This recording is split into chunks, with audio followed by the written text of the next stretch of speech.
Bem-vindos ao canal Química Pelúcio e nessa aula nós vamos dar introdução aí ao nosso módulo de radioatividade, beleza? Então vamos lá. Bom, gente, vamos dar uma relembrada um pouquinho na estrutura atômica, né? Das estruturas e das partículas que formam aí um átomo, ok? Então olha só, gente, o átomo ele tem duas estruturas principais. A estrutura da eletrosfera, beleza? Então aqui está a eletrosfera. E nessa eletrosfera, galera, é onde está as partículas conhecidas como elétrons, as partículas negativas que estão presentes aí no átomo, beleza?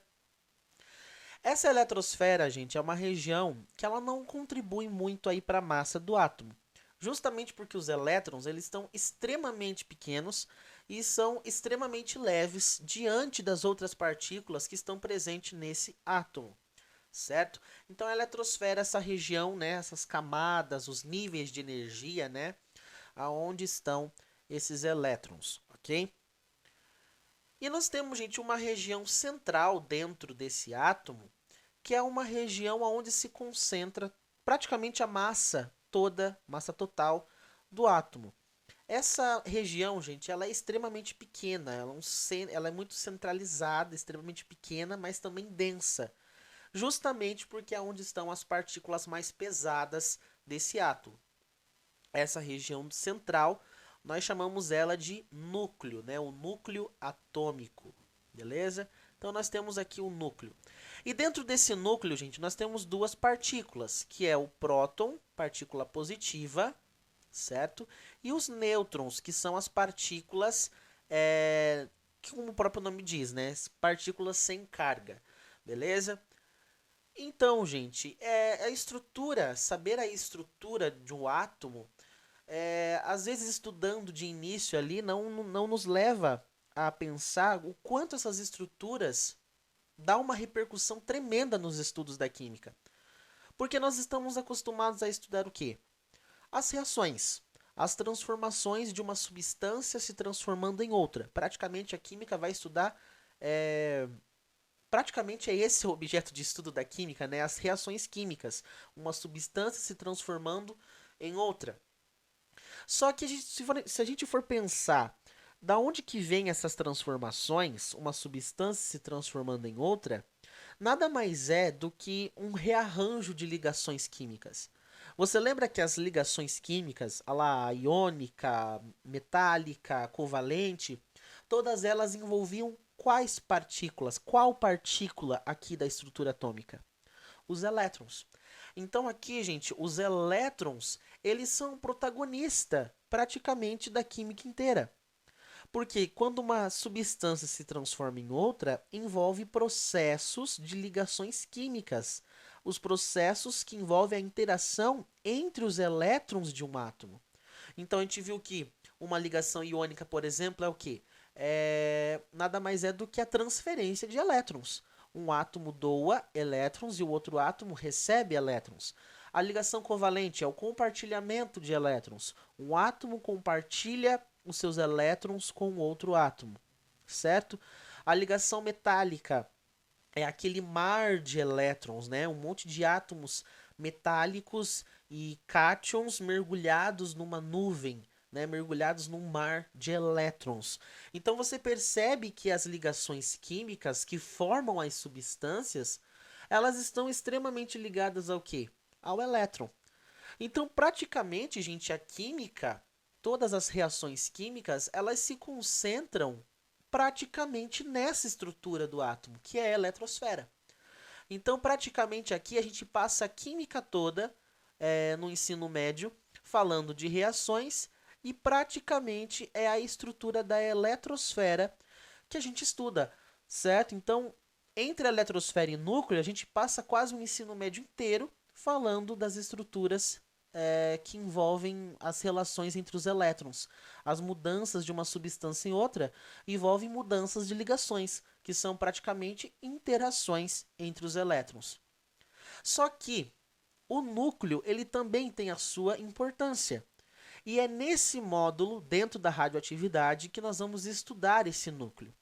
Então, a atividade radioativa A radioatividade, ela é uma atividade exclusivamente nuclear, certo? Então, praticamente aqui no ensino médio, a gente estuda praticamente a eletrosfera em todas as situações. A única situação onde a gente vai, de fato, desmembrar e entender o comportamento nuclear é dentro da radioatividade, certo? Então, aqui, o núcleo é uma atividade, a atividade nuclear, né, o núcleo, as situações que envolvem o núcleo, é exclusivamente estudado aí pela radioatividade, beleza? Bom, já que o núcleo vai ganhar destaque agora nesse estudo, vamos relembrar algumas coisas que envolvem esse núcleo, beleza? Que está relacionada à estrutura atômica. Bom, todo elemento químico, certo? Ele é representado por um símbolo, que a gente representa lá ou com uma letra maiúscula e uma maiúscula ou e uma minúscula, por exemplo, certo? Então vamos pegar aqui um símbolo genérico X, beleza? De acordo com o núcleo de um átomo, nós podemos identificar um elemento químico. A gente viu isso lá no comecinho do estudo da química, né? Por exemplo, o número de prótons que cada átomo tem é a identidade desse átomo, certo? O número de prótons, de partículas positivas que um núcleo tem, identifica o elemento químico que ele é. Então, o que especifica, o que identifica o elemento químico oxigênio e diferencia ele do elemento químico sódio? O número de prótons que esses caras possuem, certo?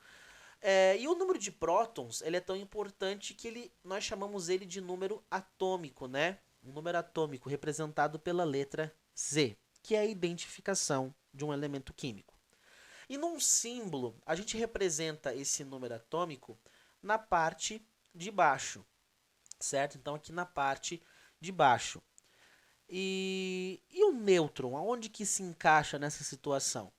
Bom, quando a gente soma a quantidade de nêutrons que um núcleo tem e a quantidade de prótons que um núcleo tem, nós vamos ter o que nós chamamos de número de massa, representado pela letra A, certo? Então, o número de massa nada mais é do que eu somar o número de prótons mais o número de nêutrons. Ou também, né, como prótons representa número atômico, então nós podemos dizer assim, né, que o número de massa é a soma de nêutrons mais o número atômico, correspondendo aí ao número de massa, certo? E esse número de massa, ele é colocado aqui na parte de cima do nosso símbolo do elemento químico que nós estamos representando, beleza? Então, o número de massa em cima, número atômico embaixo, né? Eu costumo dizer, assim, para os alunos guardarem, aqui nós temos por coincidência a letra A, primeira letra do alfabeto, e letra Z, a última letra do alfabeto. Nesse caso, eu sempre digo assim, a primeira letra está por cima, a última letra do alfabeto, ela está por baixo, certo? Então, o número de massa em cima e o número atômico embaixo. Então, praticamente, se eu pegasse aqui um elemento, tivesse assim, 30 e aqui 10. Vamos dizer assim. O número de massa desse elemento X, né, o número de massa dele é 30. E 10 é o número atômico dele, certo? E o que esses números indicam aqui para mim? Primeiro, o número 10 aqui embaixo. Esse número 10, o número atômico, representa o número de prótons que ele tem. Então, quer dizer que ele tem 10 prótons na sua estrutura. E se esse átomo, né, o átomo desse elemento X, for neutro, né, estiver neutro, a quantidade de prótons é igual à quantidade de elétrons. Então, ele também tem 10 elétrons na sua eletrosfera, beleza? Então, nesse caso, ele tem 10 prótons. E o que significa o número de massa? Igual a 30. Significa que a quantidade de nêutrons mais a quantidade de prótons é igual a 30. Bom, se nesse caso eu sei o quanto ele tem de prótons, né? Ele tem 10. Então, para saber o número de nêutrons, é só colocar aqui nessa formulazinha simples, né? Então, 10 prótons, 10 passa para o outro lado, vai ficar 30 menos 10, então 20 nêutrons. Pronto aí, né? Já sabemos quantas partículas nós temos de cada partícula dentro desse átomo, certo? Nós temos 10 prótons, 10 elétrons e 20 nêutrons, né? Isso daqui é uma revisãozinha, tá, gente? Para vocês relembrarem, porque às vezes vamos ter que utilizar essas ideias aqui de número de massa, número atômico, vai ser muito recorrente dentro da radioatividade, beleza? Então, gente, isso daqui é número de massa e número atômico, certo? O número de massa é a soma de nêutrons e de prótons, e o número atômico é a quantidade de prótons que eu tenho dentro desse núcleo, ok? Bom, gente, para a gente encerrar essa introdução à radioatividade, o que de fato então seria essa radioatividade, essa atividade radioativa, beleza?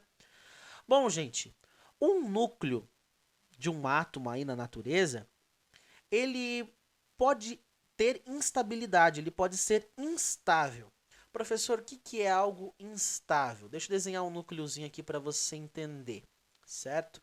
Então, olha só, aqui eu desenhei um núcleo, né? Essas bolinhas que eu estou desenhando aqui seriam os prótons e os nêutrons, beleza? Ficou bem feinho, mas já dá para entender. O que acontece, gente? Um núcleo, um elemento, né, um isótopo, ele pode ser radioativo, ele tem aí radioatividade, quando o seu núcleo atômico ele é instável. Professor, o que é esse negócio aí de instável, ser instável? Gente, na natureza, ela não gosta de desperdiçar energia, certo? Quando algum processo dentro da natureza está com um nível de energia muito alto, está aí, vamos dizer assim, um desperdício, um gasto de energia muito alto, nós dizemos que esse processo, que essa situação está instável, certo? E para a natureza, ela não gosta dessa situação. Então, toda vez que tem alguma coisa que está instável, ela vai buscar estabilidade. O que é estabilidade? Um nível de energia mais tranquilo, um nível de energia mais controlável, mais baixo, certo? A natureza não gosta de desperdiçar energia. Então esse núcleo ele vai buscar ser estável, ter uma quantidade de energia mais controlável, mais tranquila. E como esse núcleo instável vai buscar estabilidade? Ele vai jogar para fora dele algumas partículas, algumas ondas eletromagnéticas. Traduzindo, esse núcleo ele está tão instável, uma quantidade de energia não muito controlável, muito alta, e para melhorar isso, para tornar mais baixo esse nível de energia, ele vai arremessar para fora algumas coisas, certo? Ele vai jogar, ele vai arremessar para fora algumas coisas. Imagina que eu tenho, por exemplo, uma pessoa que tá totalmente ali com raiva, com ódio, que nojo, com raiva, sabe? Dentro de um quarto fechado. E daí ela vai buscar se acalmar, ela vai começar a tacar travesseiro para fora da janela, ela vai começar a jogar as coisas para fora. Seria mais ou menos isso, ok? Uma analogia bem ruim, mas acho que você já deu para entender. Então, um núcleo, quando ele está instável, ali, incomodado com essa quantidade alta de energia, ele vai começar a arremessar coisas para fora, o que nós chamamos de emissão. Ele vai emitir coisas para fora para buscar essa estabilidade, para buscar esse nível de energia mais baixo. Então, imagina aqui que eu tenho lá um núcleo e ele vai começar a arremessar aqui algumas coisas para fora. Professor, o que ele vai arremessar para fora aqui? Duas coisas. Primeiro, ele pode arremessar ondas de alta frequência, ondas eletromagnéticas de alta frequência, ou seja, ondas que têm muita energia para fora, beleza? Então, ele vai arremessar essas ondas energéticas para fora. Ou ele pode também emitir partículas de dentro, certo? Então aqui ele pode ir lá jogar para fora, aqui por exemplo, ó, um monte de partículas que estão dentro desse núcleo, certo? Então essas emissões radioativas elas podem ser de origem particular ou de origem ondulatória. Como assim? Origem particular quando ele joga partículas, né, partículas de dentro do seu núcleo. ou quando ele joga também ondas de alta energia, certo? Para fora do seu núcleo. Então, gente, isso é uma emissão radioativa. Um núcleo, certo? O núcleo de um átomo que está instável com uma quantidade de energia muito alta, certo? Uma quantidade de energia muito alta, e ele vai arremessar para fora algumas coisas, o que nós chamamos aí de emissões, ok? De emissões radioativas. E quando ele faz essas emissões, joga para fora essas partículas e essas ondas de alta energia, ele vai se tornar aí um núcleo mais estável. Ele vai buscar uma estabilidade, uma quantidade de energia mais baixa, beleza? Então, qual que é o objetivo de um elemento ser, vamos dizer assim, dele fazer essas emissões radioativas? Buscar estabilidade, certo? Buscar um nível de energia mais tranquilo, mais controlável para ele, beleza?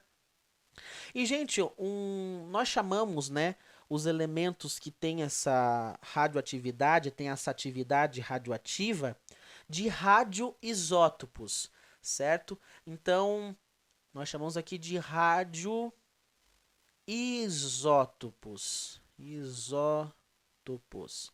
O que significa isso? São isótopos, não sei se você lembra, né? Nós temos aqueles elementos que têm algumas partículas iguais. Os isótopos, só para você relembrar aí, isótopos. Os isótopos são aqueles que têm o mesmo número de prótons no seu núcleo, beleza? Então tem o mesmo número atômico. E esses radioisótopos nós chamamos então de isótopos que têm atividade radioativa. E essa atividade radioativa pode acontecer de maneira natural.